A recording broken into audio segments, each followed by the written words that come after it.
quando um empreendedor começa a ter algum sucesso, ele tem duas armadilhas muito comuns. Uma é a acomodação. O cara se acomoda, o cara ganhou a primeira grana e aí daqui a pouco o cara tá viajando pro exterior 3, 4 vezes, nenhum problema viajar, né? Mas às vezes o cara tá deslumbrado com aquele sucesso que ele tá tendo, o cara começa a ter uma vida assim um pouco mais, ganhar um pouco mais de grana, começa a se deslumbrar com aquilo e ele começa a acomodar, ele começa a viajar mais e trabalhar menos. Em geral, quando o empreendedor se acomoda, o negócio dele fica estagnado e às vezes até retrocede. Mas um outro comportamento também muito comum de quando o cara começa a ter algum sucesso é de ficar arrogante. Então, o ego. O cara começa assim, começa todo mundo dizer pra ele, não, cara, você é o cara. Todo mundo puxar o saco dele, pô, você é o cara, você é o cara, você é o cara, você é o cara. Chega uma hora que ele acredita, cara, eu sou o cara mesmo. E quando ele cria essa arrogância, ele se afasta um pouco da realidade. Então ele começa a perder os aliados dele quando ele chega na arrogância. Toda aquela galera que ele conquistou como aliado e foi crescendo junto com ele, ele começa agora a desprezar aquilo ali, começa a não dar a importância que aquilo merece ter e precisa ter para o negócio continuar funcionando, e o cara chega num ponto de arrogância. Eu caí nessa segunda armadilha, ali mais ou menos em 99, porque vamos analisar o seguinte, o meu desafio não foi só dar certo num negócio, o meu desafio foi ter vivido uma transformação de vida muito rápida e muito cedo na minha vida. Então, com 19 anos, eu comecei a vender. Com 23, eu abri a WhatsApp. Com 25 anos, eu já estava muito bem, financeiramente. Então, com 25 anos, com 26 para ser exato, eu tinha 1.000 funcionários. Uma fortuna de mais de 10 milhões nesse momento. Nossa. Então, com 26 anos, tá? Então, o que acontece? Se você for analisar, dos 26 aos 19, são apenas 7 anos. É muito pouco tempo, cara. Então, eu morava no Jabur, pegava ônibus lotado, gastava 5 horas no meio do trânsito, com uma realidade escassa. 7 anos depois, que é muito pouco, eu já tinha 1.000 funcionários, cara. 24 empresas nas principais capitais do Brasil, 24 filiais nas principais capitais do Brasil, todas próprias, e já tinha assim, um certo poder, já andava num carro bacanão, morava num apartamento de frente pra praia, no Rio de Janeiro, bacanésimo, e tinha todo mundo ali, você é o cara, você é o cara, você é o cara. Então, não era um desafio só assim, vou dar certo no negócio. Só isso já é muito difícil. Agora, quando você experimenta uma viagem de anos-luz, se você pensar que, em média, uma pessoa sai da pobreza à classe média em 7 gerações no Brasil. Então a média é essa. A mobilidade social no Brasil leva 7 gerações para você sair da pobreza para a classe média. Então eu em 7 anos, não em 7 gerações, eu saio da classe média baixa para ser um cara já multimilionário com 26 anos de idade. Então isso mexe com a cabeça de qualquer pessoa. Não foi diferente comigo. Eu não fui muito longe nessa viagem, porque tem gente que vai longe, vê jogador de futebol, assina um contrato, daqui a pouco o cara enlouquece. Não é pouco comum isso no mundo. Eu não fui muito longe porque eu tinha minha família, tinha princípios, tinha amigos muito próximos de mim, a Luciana, que segurava ali minha onda. Luciana, a gente casou cedo. Então você experimenta poder, fama não, porque não existia nem internet naquela época, não é? Então era uma coisa, era uma bolha, bem, né? Ainda bem, senão seria um desafio a mais, não é? E dinheiro. Então o dinheiro te expõe uma série de situações. A materialização da minha arrogância foi eu quase quebrar, o que é comum. Mas como que você quase quebrou? Porque eu comecei a ficar de saco cheio, em 1999, fiquei de saco cheio do trabalho. E em geral, por que o cara fica de saco cheio? O cara saiu lá do Tribufu, lá da casa do chapéu. Ganhava R$200 por mês. Não é? E aí, de repente, ele fica com perrengue chique, cheio de perrengue chique. Ai, saco cheio de ganhar. Não, saco cheio, não sei o que lá. Você entende? Isso é arrogância, cara. Isso é ingratidão. Pô, cara, o cara saiu lá do Zé Ninguém, saiu lá de sei lá onde, e chega a algum lugar. Agora eu sou bom demais, agora eu sou tão bom que tô de saco cheio daquilo que mudou a minha vida, caramba. Sabe do que eu fiquei de saco cheio?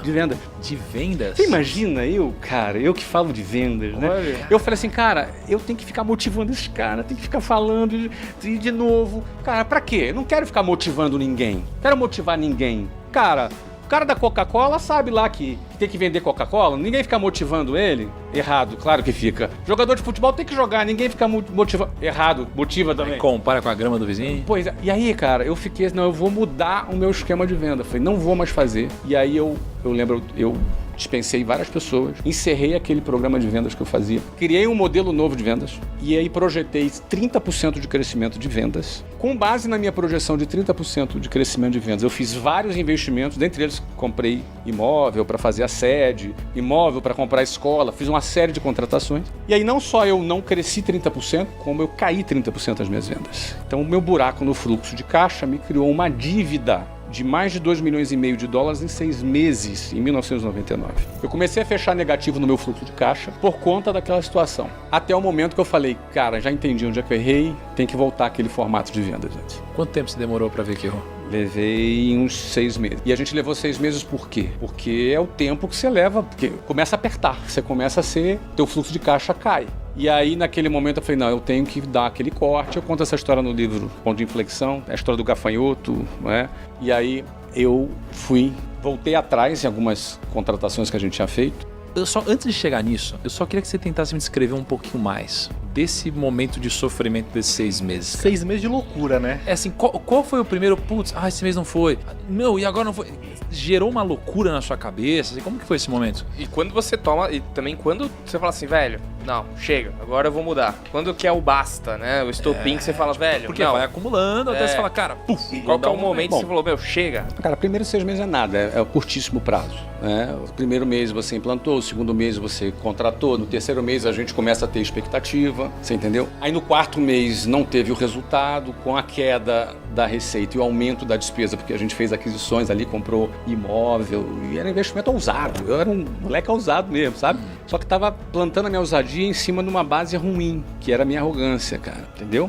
E aí o que acontece? Aí no primeiro mês não funcionou e caiu a receita. A gente tinha caixa, pagou. No segundo mês caiu de novo, opa, não funcionou. E aí você começa, enfim, você começa a ter que bancar. Você começa a ver o dinheiro do cofre acabando. Não, acabou a grana e você começa a acabar. Aí você, alguma coisa está errada. Aí o próximo passo é você entender o que está errado. Eu lembro que, vou contar então detalhes da história, tá? Eu e Luciana, um dia, ela estava grávida do Breno, com um barrigão ali, acho que devia ter ali uns 8 meses de gravidez. Eu cheguei em casa e ela estava assim, em cima da cama, sentada, de perna cruzada, com um monte de papel assim em cima da cama. E eu cheguei e falei para ela, e tudo bem? Ela, olha, amanhã é dia de folha, a gente não tem dinheiro para pagar funcionário. Nossa. Amanhã é dia de folha, a gente não tem dinheiro para pagar funcionário. Isso. E a gente nunca atrasou salário de funcionário. Aí, e a Luciana assim foi muito calma. Aquele dia eu vi ela preocupada. Eu fiquei preocupado. Ela olhou aquele olhão, arregalou para mim assim.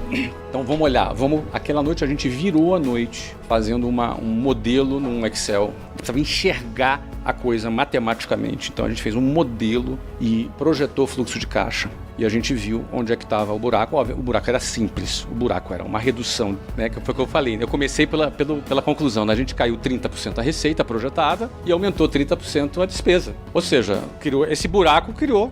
Então você tinha que resolver esse buraco. Como é que você resolve esse buraco? Você tem que reduzir essa despesa e aumentar a receita. Se você aumentou a despesa e baixou a receita, a gente tinha que fazer o movimento inverso. E na hora que a gente fez ali, depois que a gente enxergou o problema, a gente começou a fazer uma lista do que a gente tinha que fazer para resolver aquele problema. Eu levaria 2 anos para resolver aquele problema, se tudo der certo no nosso plano. 2 anos. Você comete um erro de 6 meses, te custa 2 anos, isso se tudo der certo. Se tudo der certo.